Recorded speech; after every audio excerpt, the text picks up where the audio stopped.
Bonjour, aujourd'hui j'aimerais vous présenter non pas une maquette mais un jouet. Je suis assez content parce que en cherchant des cartons qui devaient contenir des jouets Gundam pour une exposition fêtant les 40 ans de Gundam, je suis retombé non seulement sur des jouets de Gundam mais aussi sur un jouet que je savais avoir ramené mais je ne savais plus où il était. Et ce jouet, comme vous voyez, il s'agit de la reine alien. Mais la reine alien, donc en jouet articulé, et dans la collection de McFarlane Toys. Pourquoi j'ai ce jouet? C'est parce que déjà je l'ai acheté il y a bien des années, peut-être entre 15 et 20 ans, à un moment où je ne voyais plus l'intérêt de chercher des maquettes hors de prix qu'il fallait monter, modifier, peindre, etc. Et certains garage kits ne valaient franchement pas le coup. La reine alien faisait partie franchement des Graal difficiles à trouver, sinon en maquette pirate thaïlandaise de mauvaise qualité. Et pile poil au moment où je me posais la question de me fournir ce genre de choses, sont sorties les magnifiques figurines de McFarlane que je connaissais déjà avec les collections de figurines de Spawn, qui avaient commencé comme des action figures de base, j'allais dire très comics, mais qui ont fini avec des délires autour du personnage de Spawn dans différentes versions fantastiques, science-fiction ou quoi. Il y a même des versions manga de Spawn. Et parmi les figurines qui sont sorties chez McFarlane Toys, il y a eu du Akira, il y a eu du Tenchi Muyo, il y a eu, que je vous dise pas de bêtises,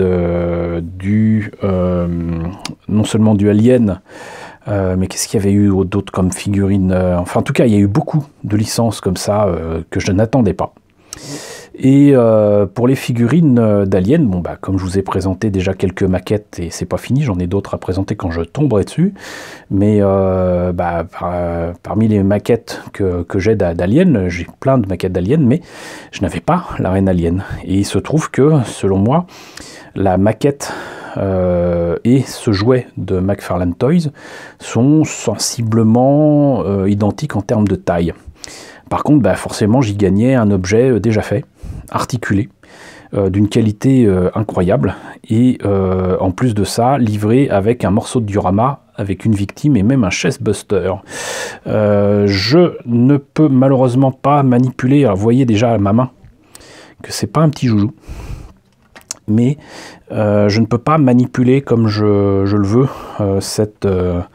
cette figurine, tout simplement parce que en fait je suis bien content de l'avoir retrouvée, mais je ne l'ai pas retrouvée en super état, c'est-à-dire que les gros bras ici ont craqué, ça a cassé, et il faut savoir que c'était des figurines qui étaient vendues pas bien cher, pas si cher que ça, mais les articulations qui sont faites dans le même plastique que le reste de la figurine ont tendance à être un peu fragiles. Et même s'il y a, j'allais dire, une double jointure, c'est-à-dire que vous pouvez lever le bras et le descendre, et vous pouvez le tourner, donc on va dire une double rotule, quoi.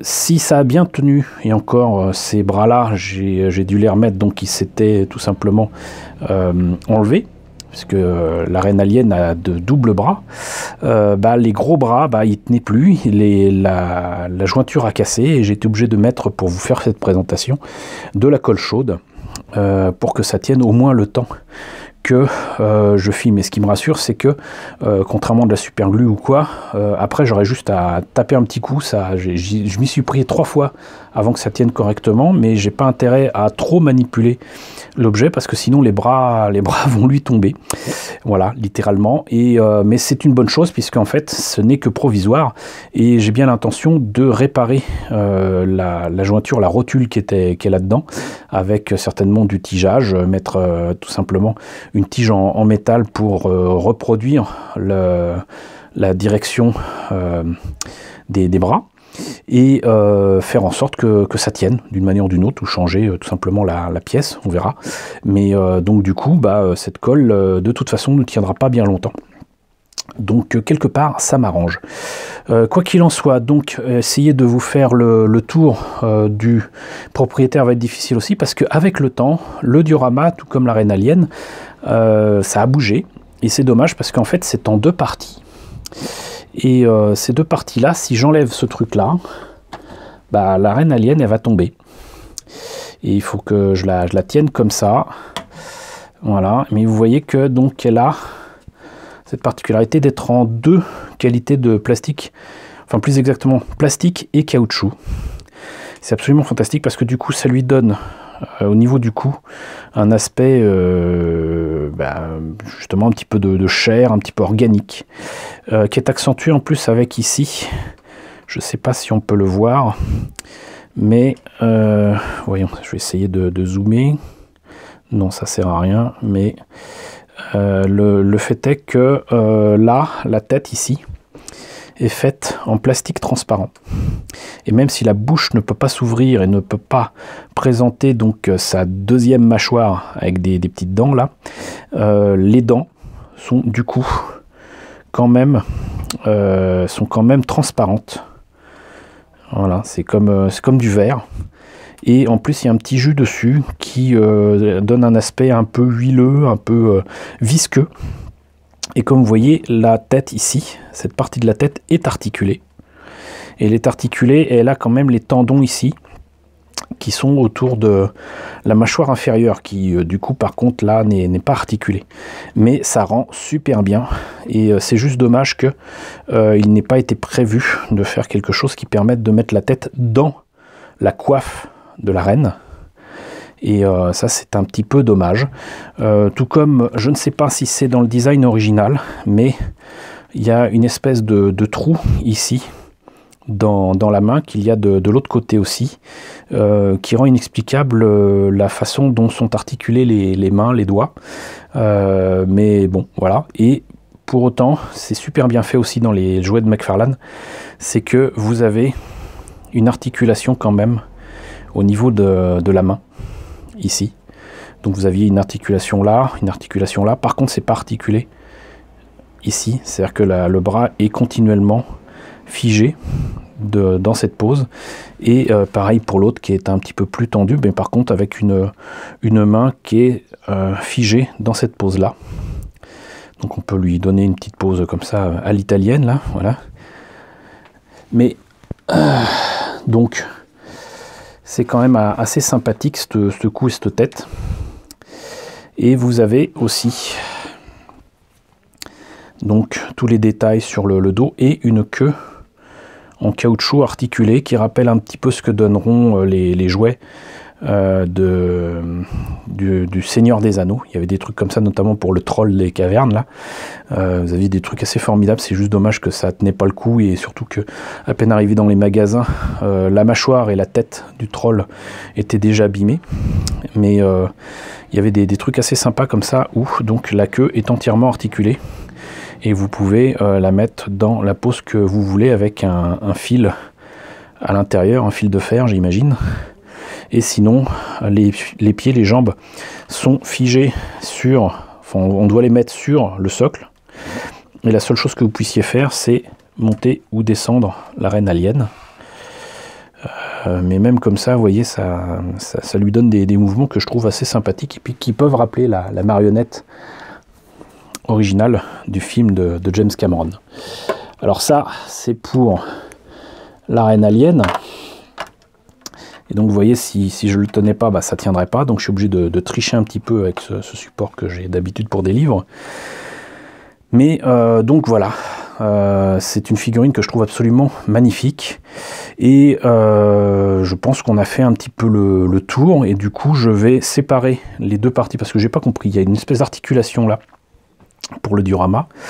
Et on va voir ce que donne la victime. Alors la victime... je suis assez déçu parce que je n'ai pas retrouvé dans la boîte où je l'ai retrouvé la main qui devrait être là. Elle est manquante. Et ça m'embête vraiment. Et ce qui m'embête aussi vraiment, c'est que il y a plein de détails, des sortes de fils électriques, de trucs et de machins. Je n'ai pas la moindre idée d'où ça se met et comment ça se doit se placer. Mais comme vous voyez, donc c'est les restes de la station qui permet de terraformer la planète où se trouvent les aliens, qui est la même que le premier film. Dans le deuxième film, ils reviennent sur la planète, mais qui est en cours de terraformation par les humains.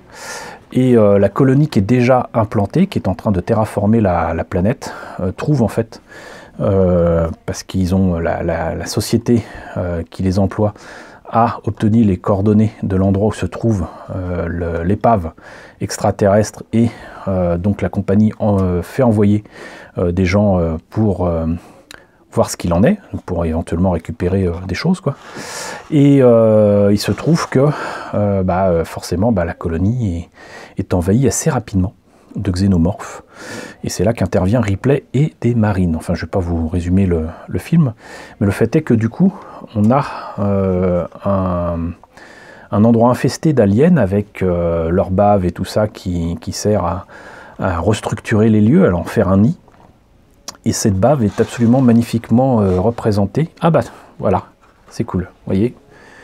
En fait, la main était cachée dans la bave. Comme quoi j'aurais dû regarder un petit peu plus précisément. Alors c'est ça c'est quelque chose que je ne comprends pas. Je passe un peu du coq à l'âne, mais on va en profiter. C'est que c'est cette manie qu'ont les Américains de jouer sur les mots pour ces objets de collection. Et comme ils tiennent absolument à dire que c'est des action figures, tout comme ils vont appeler des comics pour adultes des graphic novels, des romans graphiques, pour éviter justement de tomber sous certains codes, certaines règles autour des comics, parce que certains, et à raison, tiennent à ce que les comics ne soient pas lus par des enfants si y a de la nudité, si y a de la violence, il y a ceci, il y a cela.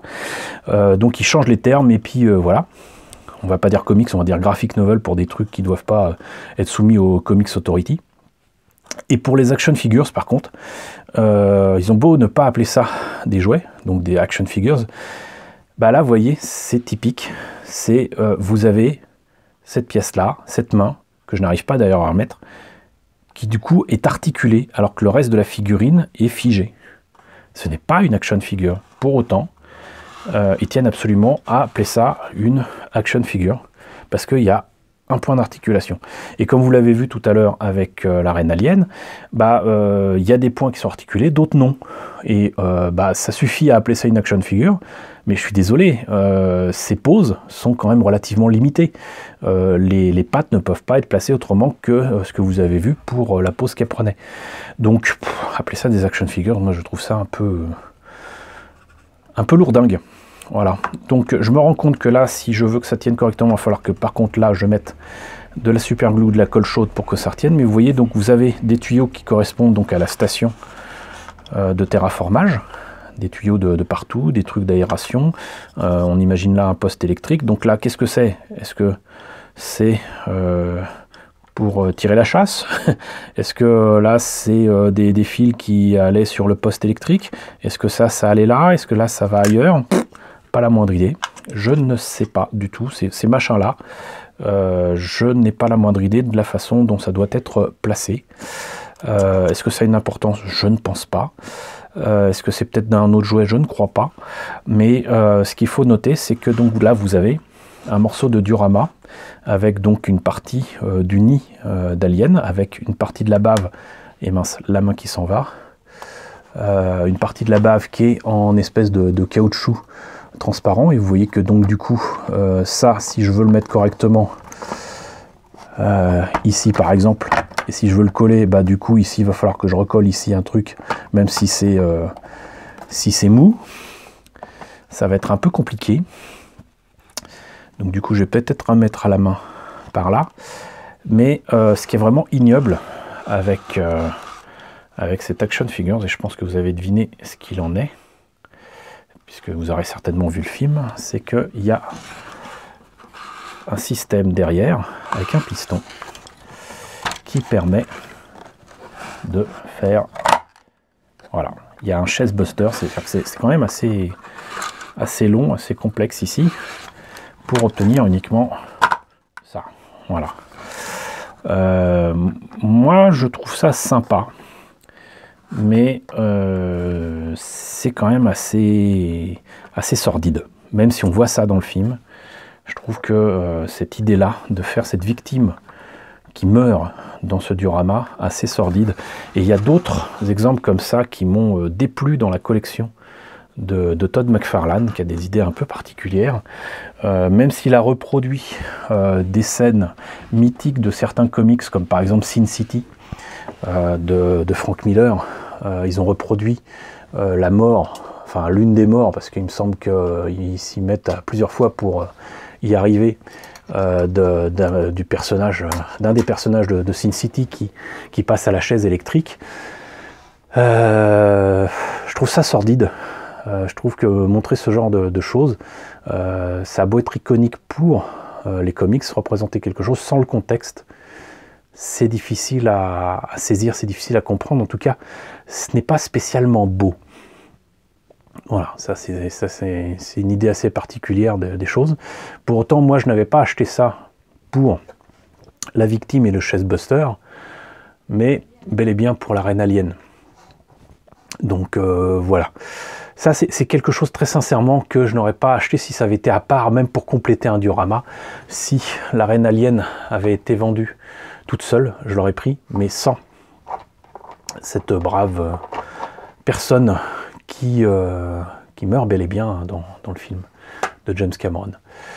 Donc voilà, écoutez, c'était donc la reine alien, mais on n'en a pas fini. On n'en a pas fini parce que figurez-vous que le jouet, d'ailleurs les jouets sont présentés par mon ami Romain de Archeo Toys. Je vous mettrai le lien à la fin de la vidéo pour que vous voyez sa vidéo sur Alien. Hein. Il est de retour enfin sur YouTube, youpi. Et donc Romain nous a montré des jouets de Kenner. Bon, pas la totalité des jouets Alien, ni même Predator, ou même les jouets qui diffèrent entre les États-Unis et ce qu'il y a eu en Europe. Il y a quelques petites différences. Mais du coup, il a bel et bien présenté un truc assez ignoble qui était donc la reine alien qui existait dans cette collection de Kenner, soi-disant faite pour les enfants. Et il se trouve que en vide-grenier, je n'ai pas trouvé cette reine alien des vieux jouets aliens soi-disant pour enfants, qui étaient quand même sortis en France et aux États-Unis, mais j'ai trouvé une partie du jouet. Et ça, c'est quand même assez fou. Je vais essayer de vous montrer ça sans faire tomber la reine alien, mais j'ai trouvé la partie pour la pondeuse, on va dire. Hein. Voilà, donc je vais essayer de remettre ça pour que ça tienne. Ça tient pas évidemment, voilà. Et donc vous voyez que il existait donc un jouet de la reine alien, sensiblement à la même échelle, peut-être un peu plus petite, qui reprenait donc le design de James Cameron, parce que pour une fois, c'est bel et bien le réalisateur du film qui est à l'origine du design de l'alien. Ça s'inspirait de Giger, ça s'inspirait de l'alien original, mais la reine alien est un design original de James Cameron. Et vous voyez donc, c'est cette partie qu'on voit plus ou moins dans le film, alors beaucoup plus grosse dans le film que dans ce jouet, mais vous voyez donc il y a quand même les détails qui rappellent Alien. Donc là, on reconnaît bien un œuf. A priori, ici on peut faire sortir, j'imagine, un facehugger. Ici, ça doit certainement être une partie pour faire sortir le facehugger d'ici, donc qui est manquante malheureusement. Et là, pourquoi il y a cette espèce de bassin? C'est parce qu'en fait vous mettez ici du slime et vous faites couler du slime éventuellement sur un prisonnier humain pour non pas lui pondre un œuf directement, mais pour le bloquer ici avec du slime. Et c'est le chestbuster, pardon, le facehugger qui sort ici et qui va certainement infester le pauvre marine, sachant que chaque personnage humain était accompagné de chestbuster, de facehugger, etc. C'était assez étonnant quand même comme gamme de jouets. Et là on voit que vous avez la partie qui très certainement pouvait s'accrocher à la reine alien, qui pouvait se décrocher comment dirais-je, de son organe reproducteur, son organe de pondeuse, et elle était quand même liée à ce truc-là. Et j'imagine que c'était articulé pour une raison ou pour une autre. Mais je n'ai pas de toute façon de notice ou quoi, je n'ai pas eu ce jouet directement, je l'ai trouvé encore une fois en vide-grenier. Voilà. Mais c'est le même délire que pour le slime à faire tomber sur des victimes des maîtres de l'univers ou de She-Ra. Il y avait ce genre de choses aussi chez Mattel. Donc je ne sais pas, sincèrement pas à quoi sert ce petit bitounou, mais on notera quand même qu'il y a un sacré nombre de détails qui rappellent Alien, ici, et repeint correctement, là même l'œuf il rendrait pas mal. Voilà, donc je trouve ça amusant que même si ce n'est pas les mêmes jouets, j'ai quand même l'organe qui permet de faire des œufs avec la reine alien. J'ai la reine alien et pire que tout, j'ai une victime avec le Chestbuster qui sort de son bide, c'est absolument affreux. Donc voilà, c'était pour vous présenter ces jouets. C'était surtout pour la reine alien, qui est pour moi un personnage iconique des films de science-fiction et de fantastique. Hein, très clairement une des meilleures créations de James Cameron. Et j'espère que ça vous a plu et que vous me direz ce que vous en pensez. N'hésitez pas à voir la vidéo de l'ami Archaeotoys, donc Romain, qui a fait un sujet dernièrement sur sa chaîne. Voilà, n'hésitez pas donc à me dire ce que vous en pensez dans la section commentaires. N'hésitez pas à liker, les pouces vers le haut en ce moment, c'est important. N'hésitez pas à partager. N'hésitez pas à vous abonner si ce n'est pas déjà le cas. Coucou aux nouveaux abonnés qui nous ont rejoints. Hein. On est désormais plus de 1860. Hein. C'est super cool. Coucou aux grands anciens. J'espère que vous tous vous y retrouvez avec ce que je vous propose quotidiennement. Et puis je vous retrouve de toute façon très bientôt, je pense, pour la présentation, sinon de jouets, sinon de maquettes aliens.